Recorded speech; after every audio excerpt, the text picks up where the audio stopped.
Hey guys, welcome back to the Hez Project. I'm John Ordolaza, and I'm going to be doing a review for Zack Snyder's newest film, Army of the Dead. I actually had the chance to check out this film in theaters a whole week early before its release on Netflix, so I'm very grateful for that experience. It was really cool, and guys, I love this movie. It's really good. It is some of the best Zack Snyder I've seen in a very long time. Don't get me wrong, I really love the Snyder Cut, but this is something really cool and different from that. If you guys seen my review I did on Zack Snyder's Dawn of the Dead remake from 2004, you know I don't really like that movie that much. It's not my favorite thing. I know everyone loves that movie. It's apparently like this cult classic. I just don't understand it. I don't like it. It's not his best work by any means. That's just my opinion. Everyone can have their own opinion. If they think that's his best movie ever, fine, go for it. That's fine. Some people think Watchmen's his best movie. I don't. What he was able to do with Dawn of the Dead, I thought, that was pretty decent, but it's hard for me because I watched a lot of Walking Dead. I've watched Zombieland and all these other zombie stuff, so I don't know. His film in 2004 felt like a step down to me. Here, though, I think it was a perfect blend of doing something different and great cinematography, great filmmaking in general. Let's start off with a little bit of the negatives. This movie is 2 hours and 27 minutes long. It doesn't need to be. You can probably cut 20 to 30 minutes of this film, in my opinion, especially in the first half. I just think it dragged a little bit, and it took a while to get into the fast-paced action that I was really hoping to see in this film, and we got. Also, this is going to be spoiler-free for you guys, so feel free to stick around, enjoy my opinion on the film. I'm not going to try to spoil anything for you. I just think certain character decisions in the film are questionable and kind of had me thinking throughout the whole film, kind of distracted me a little bit. Like, oh, why'd you make this decision? 20 minutes later, this would happen if you would have made that decision. As I watched the rest of the film, there were events that occurred that kind of reverted my questioning to begin with. I'm like, all right, I kind of forgive it. I can forgive it. Again, not trying to spoil anything. I'm just going off of what's in the trailer and basic common knowledge of the film. Dave Bautista is in this film. He's got a bit of a side plot with this girl who plays his daughter, and they ask you to care for her, and I do.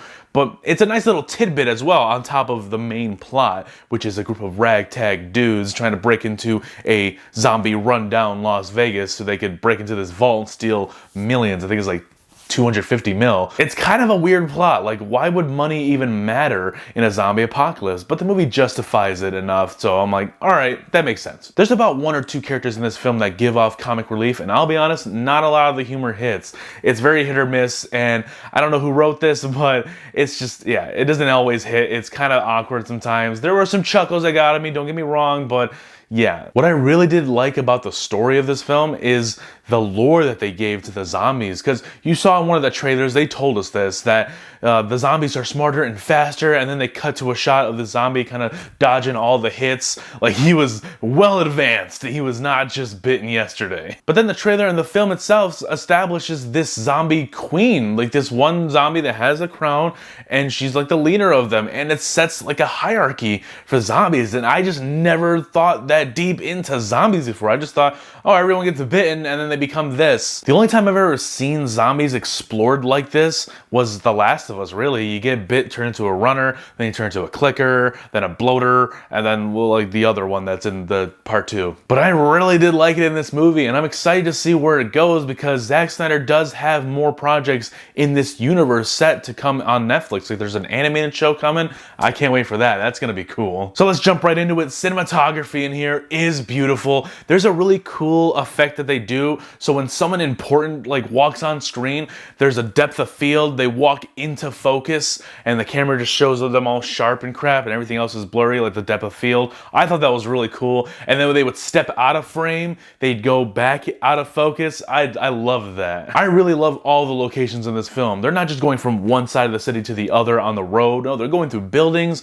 They'll sometimes have fights in the darkest of rooms and all they have is their flashlight, so it creates a lot of tension and a lot of nail-biting scenes for us viewers. They'll have a few dark room fights, but then they'll have the big casino fight, the one that takes place in the middle of the casino lobby with all the slot machines, bright and vibrant. I just thought it was really awesome. Surprisingly, there isn't a lot of slow motion, with the exception of the opening credits and like 3 or 4 shots that don't even last that long. There is slow motion here, but there's not a lot. Like, comparing it to Zack Snyder's Justice League when there was slow motion like every 5 minutes, I don't have an issue with the slow motion in there. I really never have an issue with Zack Snyder's slow motion.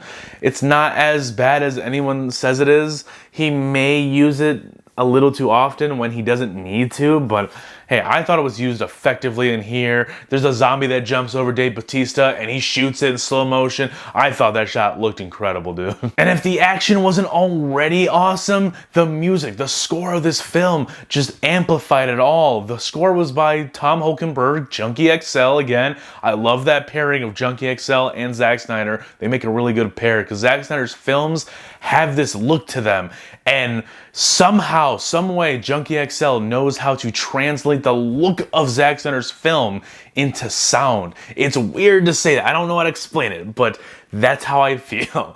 I just love the pairing of the two, and Junkie XL's drums are just another positive added on top of this film. Overall, do I think this is a good movie? Yes, I do. I really did appreciate it. It's a lot of fun, a lot of great action, a lot of great sound, and just great cinematography all across the board. If you got a chance to check it out in the theaters, go do so. It is a fun time. It's coming out on Netflix next week though, next Friday, the 21st. So go check it out, guys. Support Zack Snyder, support his film. This is a really good one. Let me know down below, what did you think of the brand new film, Army of the Dead? Have you seen it yet? Are you gonna check it out when it comes out on Netflix next week? Let me know down below. Leave a like and subscribe to the channel if you're new, and be sure to stick around, guys, because I'm currently covering Star Wars The Bad Batch. I just put up my review for episode 3.